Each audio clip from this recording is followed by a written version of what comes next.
Nagsimula ang pelikula kay Peter Barrett, isang lihim na operatiba ng CIA, na makikitang nilapitan ng isang misteryosong lalaking nakabalat kayo.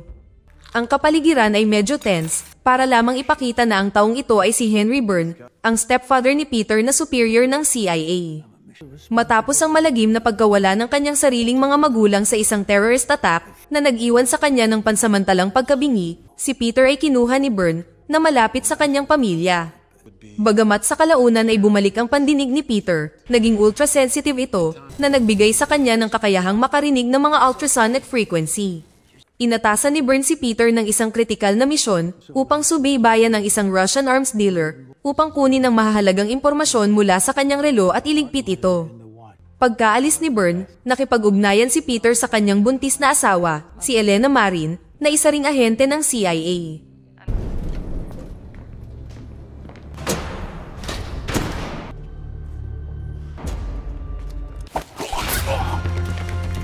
Ang misyon ay nagpatuloy ng maayos dahil matagumpay na nakuha ni Peter ang target, na-download ang kinakailangang data, at niligpit ang mga bodyguard ng target.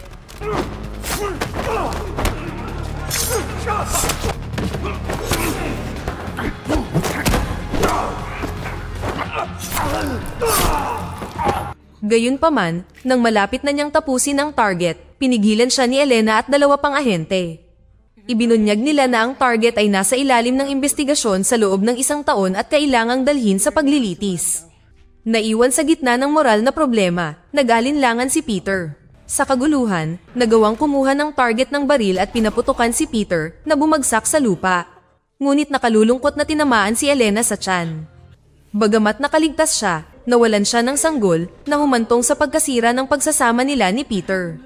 Ang kanyang relasyon kay Byrne ay lumala rin dahil pinananagot siya ni Peter para sa kinalabasan ng misyon sa paniniwalang dapat na ipinaalam ni Byrne ang paglahok ni Elena sa misyon. Gayunpaman ay iginiit ni Byrne na wala siyang kinalaman sa paglahok ng kanyang koponan.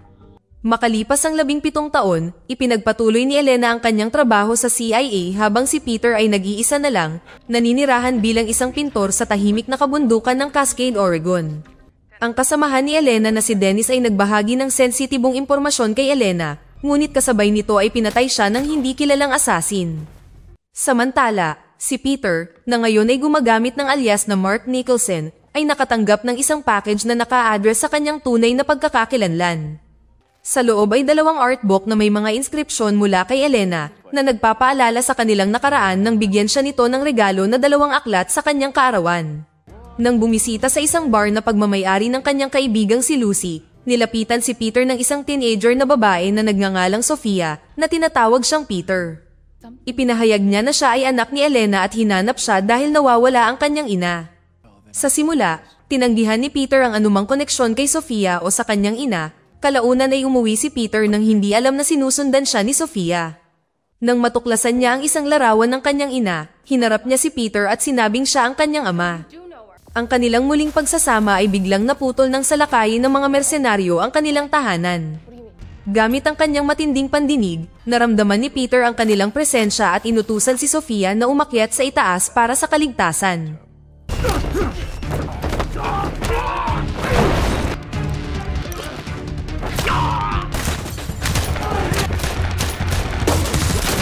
Mahusay niyang nineutralize ang mga nanghihimasok habang buong tapang na pinatay ni Sofia ang huling salarin habang ipinagtatanggol ang sarili.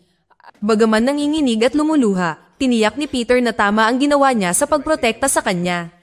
Habang tinatakasan nila ang kaguluhan, kinuha ni Peter ang ilang mga gamit, kabilang ang isa sa mga artbook mula kay Elena, na sumisimbolo sa kanilang magkaugnay na nakaraan at hindi tiyak na hinaharap. Samantala, si Naomi Piasecki, ang section chief ng CIA, ay maingat na nirepaso ang footage ng body cam na nakasaksi sa marahas na engkwentro ni Peter. Dahil sa pagkabalisa sa mga pangyayari, ipinatawag niya si Agent Kim at nagutos ng agarang paghahanap kay Peter, na inakusahan niya ng pagiging rogue at pagpatay sa 8 federal agent na nag-iimbestiga sa kanya dahil sa pagkakaroon ng classified na impormasyon.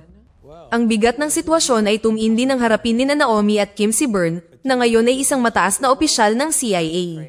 Ang kanyang galit ay sumabog habang inaakusahan niya ang ahensya ng paggamit kay Naomi upang itago ang mga nakaraang kabiguan nila. Sa isang kalkuladong hakbang, inutusan ni Naomi si Kim na bantayan si Bern sa paghihinala ang maaaring nagtatago siya ng kritikal na impormasyon. Samantala, hinanap ni Peter at Sofia si Niles, ang may-ari ng isang lokal na tindahan ng computer, upang humingi ng tulong na ihak ang network ng CIA upang alamin ang motibo sa likod ng pag-atake sa kanila. Sa una ay nag-aalangan dahil sa panganib nito, ngunit nagbago ang isip ni Niles nang itinaas ni Peter ang isang baril na hinihimok siyang tumulong. Natuklasan ni Niles na ang file ni Peter ay classified at nalaman na nagtaksil si Elena sa isang misyon. Sa isang maigting na sandali, nakipag-ugnayan si Peter kay Bern na nagpahayag na binisita siya ng 2 ahente at nagtatanong tungkol sa kinaroroonan ni Peter. Desperado para sa mga sagot tungkol sa nangyari kay Elena, sumang-ayon si Peter na makipagkita kay Bern ng palihim, kumbinsido na maaaring alam ni Bern ang dahilan ng paghahanap sa kanya. Si Agent Kim, na walang humpay sa kanyang pagtugis, ay nasubaybayan ng aktibidad ng pag-hack ni Niles pabalik sa Cascade, Oregon, at nagpadala ng isang team para hulihin siya. Samantala, muling hinarap ni Sofia si Peter tungkol sa kanyang panlilinlang. Sa kabila ng pagsisisi sa kanyang mga kasinungalingan, patuloy niyang itinatanggi ang pagiging ama nito. Habang tumataas ang tensyon, ang misteryosong mamamatay tao ng CIA na kilala bilang Ghost, na responsable sa pagkamatay ng kasamahan ni Elena na si Dennis, ay dumating sa Cascade at nagsimulang maghanap sa apartment ni Peter. Sa huli ay natagpuan siya sa bar ni Lucy. Sa kanilang lihim na pagpupulong, hiniling ni Peter ang mga sagot mula kay Bern tungkol sa kung bakit tinatangka ng CIA na iligpit siya. Itinanggi ni Bern ang kinalaman dito, ngunit inihayag na pinaghihinalaan ni Naomi na si Peter ay nagtataglay ng isang bagay na nagdudulot ng malaking banta sa national security. Nang tanungin tungkol sa pagkakakilanlan ni Sofia, itinanggi ni Bern ang anumang kuro-kuro na sina Peter at Elena ang kanyang mga magulang.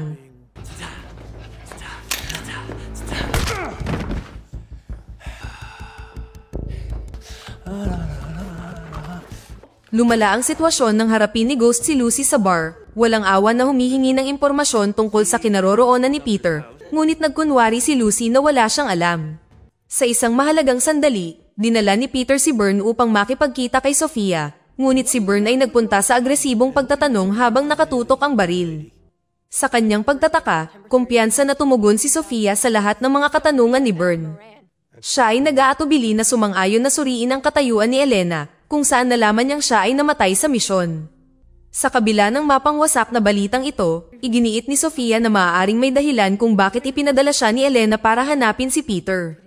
Muling pinatunayan ni Peter na ilang taon na siyang hindi nakikipag-ugnayan kay Elena, ngunit nangako kay Sofia na aalamin niya ang katotohanan tungkol sa kapalaran ng kanyang ina at hahanapin ang hustisya laban sa mga responsable. Habang sinusuri ni Peter ang mga artbook na ipinadala sa kanya ni Elena, natuklasan niya ang isang nakatagong flash drive na matatagpuan sa gilid nito. Iniwan si Sofia sa pangangalaga ni Bern at nagsimula siyang maghanap ng mga sagot. Samantala, dumating sina Naomi at Kim sa Cascade para lang makita na si Bern ay naglaho ng walang bakas. Dinala ni Peter ang flash drive kay Niles para buksan ito, kung saan nalaman niya na si Bern ay isang operatiba ng CIA na itinalaga upang subaybayan siya sa ilalim ng pagkukunwari na tinutulungan niya siya. Habang tumitindi ang tensyon, naramdaman ni Peter na papalapit na si Ghost at nagtago kasama si Niles. Gumamit si Ghost ng isang malakas na tunog upang magambala si Peter saglit, ngunit nabigo na makuha ang flash drive habang si Peter ay nakatakas kasama nito. Pagkatapos ay tinanong ni Ghost si Niles tungkol sa internship program bago siya walang awa na pinatay. Balik tayo sa bar ni Lucy. Natakot si Peter nang matuklasan niyang brutal na pinatay si Lucy. Napagtanto ni Peter na kailangan niyang tahakin ang mapanganib na mundo ng panlilinlang upang matuklasan ang katotohanan sa likod ng pagkamatay ni Elena at upang protektahan ang mga pinapahalagahan niya. Habang maingat niyang sinusuri ang mga file, napadpad si Peter sa isang nakakakilabot na video message mula kay Elena. Sa loob nito, inihayag niya na ang internship ay isang lihim na programa ng CIA na idinisenyo upang dukutin ang mga bata at sanayin sila bilang perpektong mga mamamatay tao. Ipinaliwanag niya na ang kanyang kasamahan na si Dennis ay pinatay habang sinusubukang iligtas ang isang asset mula sa nakakasuklam na programang ito. Kinumpirma rin ni Elena ang isang nakagigimbal na katotohanan. Si Sofia ay kanilang anak at bagamat hindi niya alam kung paano, tiniyak niya kay Peter na si Sofia ay buhay. Biglang naputol ang video matapos pakiusapan ni Elena si Peter na protektahan ang kanilang anak na nagbabala sa kanya na si Sofia ay nasa matinding panganib. Dahil sa adrenaline, nagmamadaling bumalik si Peter kay Byrne at nalaman na dumating na ang mga operatiba ng CIA ni Naomi. Sa isang magulong paghaharap, nakipaglaban siya sa dalawang agent ngunit walang magawang pinapanood habang puwersahang isinasakay si Sofia sa isang van at umalis, habang pinapaputukan nila ni Byrne ang sasakyan sa desperadong pagtatangka na iligtas siya. Inutusan ni Byrne si Peter na habulin ang van habang gumagawa siya ng diversion. Hindi nagtagal ay naharang si Byrne ng ilang operatiba at inutusan sila ni Naomi na iligpit si Peter sa kabila ng protesta ni Agent Kim. Ang mga ahente ay nagbitiw ng sunod-sunod na putok ng baril sa truck ni Peter. Pinasabog ito sa isang pagsabog, ngunit himalang nakatakas siya. Iika-ika mula sa kanyang mga pinsala, si Peter ay natuklasan ni Junkman, isang kilalang palaboy sa Cascade. Samantala, ipinaalam ni Agent Kim kay Naomi na wala silang nakitang bakas ni Peter, na nag-udyok kay Naomi na ihinto ang paghahanap. Lingid sa kanilang kaalaman, si Junkman pala ay si Byrne na nakabalat kayo, at dinala si Peter sa isang nakatagong bunker. Sa isang tense na interogasyon, tinanong ni Naomi at Kim si Sofia na nakakagulat na nagsasabing hindi lang siya anak ni Elena kundi inakusahan din si Naomi ng pagpatay sa kanyang ina. Tahimik na itinanggi ni Naomi ang anumang pagkakasangkot ng CIA sa pagkamatay ni Elena at pinagbantaan si Sofia para sa karagdagang impormasyon. Sa isang matapang na hakbang, inutusan ni Naomi ang lahat, kabilang si Agent Kim, palabas ng silid. Samantala, sinasalaysay ni Peter at Byrne ang mga file na nagpapakita ng paglahok ni Naomi sa programa ng internship, kung saan pansamantala nilang inaalis ang pakiramdam ng mga subject upang mapahusay ang kanilang mga kakayahan para makalikha ng isang piling pangkat ng mga asasin. Habang nagsisimula nilang matuklasan ang higit pang mga lihim, ang mga file ay biglang nahawahan ng virus at sinira ang sarili. Isang alaala ang pumasok sa isip ni Peter, pinadalhan siya ni Elena ng 2 libro. Malamang na naglagay siya ng isa pang kopya sa loob ng isa sa mga ito. Bagamat hinimok siya ni Byrne na bawiin ito kagad, iginiit ni Peter na dapat unahin niya ang paghahanap kay Sofia. Gamit ang isang tracker na dati niyang ibinigay sa kanya, siya ay nagtakda upang hanapin siya matapos kumuha ng mga armas mula sa stockpile ni Byrne. Hinarap ni Agent Kim si Naomi tungkol sa kanyang paglabag sa protocol sa panahon ng interogasyon at nagbantang iuulat ang kanyang mga aksyon.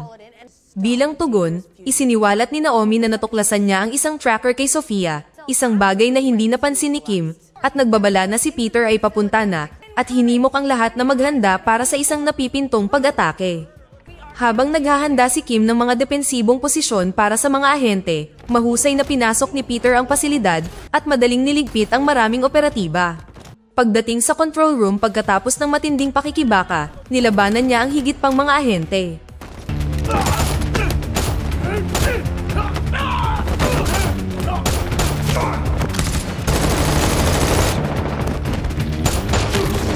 Samantala, iniwan ni Kim si Naomi upang tumulong sa pagdadala kay Sofia sa kaligtasan.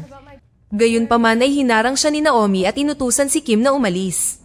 Nang tumanggi si Kim, walang awang binaril siya ni Naomi.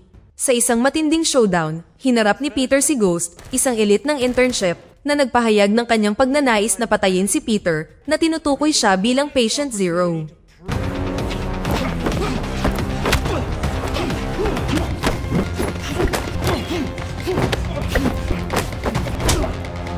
Sinubukan ni Peter na makipag-ugnayan kay Ghost sa pag-asang mahikayat siya na talikuran ng impluwensya ng CIA, ngunit kinukutsa lang siya ni Ghost bago naglunsad ng isang brutal na pag-atake.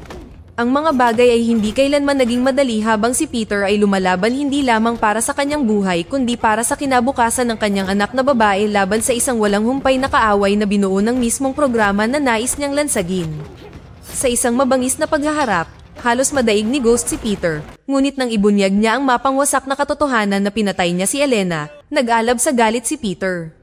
Pagkuha ng tipak ng kahoy, gumanti siya ng isang fatal blow, sinaksak si Ghost sa mata at tinapos ang kanyang buhay. Dala ang paghihiganti sa kanyang isipan, hinanap ni Peter si Naomi na humantong sa isang matinding palitan ng putok. Si Naomi, na nagpapakita ng kalamangan dahil hinasa siya ng panahon bilang isang intern sa mismong programang pinamumunuan niya ngayon, ay tumayo bilang isang mabigat na kalaban. Maya-maya, dumating si Sofia, kasama ng 2 agent ng CIA. Inutusan ni Naomi si Peter na ibaba ang kanyang sandata at isuko ang flash drive. Sa isang dramatikong pangyayari, namagitan si Byrne, mabilis na niligpit ang mga gwardya at pinilit si Naomi na mag-disarm. Itinutok ni Peter ang kanyang baril kay Bern na inakusahan siyang nag-orkestra sa programa ng internship at pagiging superior ni Naomi.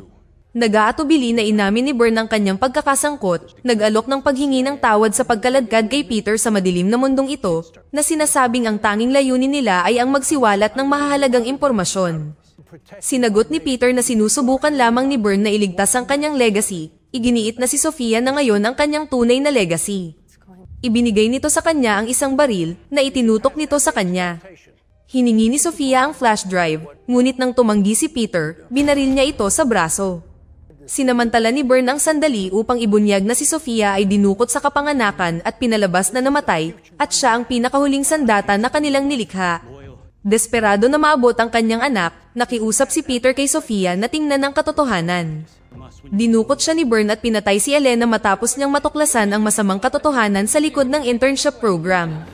Hinimok niya itong mag-isip para sa sarili at tanggihan ng pagmamanipula ni Bern na nagpapaalala sa kanya ng pagmamahal na ibinahagi niya sa kanyang ina. Habang inuutusan siya ni Bern na patayin si Peter, gumawa si Sofia ng isang nakakagulat na pagpipilian. Ibinaling niya ang baril kay Bern, binaril siya ng nakamamatay at binaril din si Naomi. Bagamat hinahangaan ni Sofia ang kapangyarihan ni Bern, binalaan niya si Peter na minamaliit niya ang kanyang desisyon. Nakakakilabot na ipinahayag na darating siya balang araw para sa flash drive at maaaring hindi siya matandaan bilang kanyang ama, ngunit sila ay nagbahagi ng isang panandaliang paalam. Pagbalik sa bahay, natuklasan ni Peter ang pangalawang kopya ng mga file ni Elena. Pagbukas niya, nakita niya ang video na biglang naputol kanina. Sa loob nito, kinumpirma ni Elena ang mga hinala ni Peter tungkol sa pagtataksil ni Bern at nakikiusap sa kanya na tulungan ang lahat ng mga intern na nakulong sa nakakakilabot na sistemang ito. Isang ngiti ang sumilay sa mukha ni Peter nang makita niya ang isang sniper at nakita niya si Sofia sa posisyon, at isang pamilyar na ngiti sa kanyang mukha, isang bagong kaalyado laban sa kasamaan. Dito na nagtatapos ang kwento. Sana ay nagustuhan nyo. Mag-subscribe na kung hindi ka pa nakasubscribe. Pindutin na rin ang notification bell at like button upang matulungan ang channel, and leave a comment down below. And as always, thank you for watching.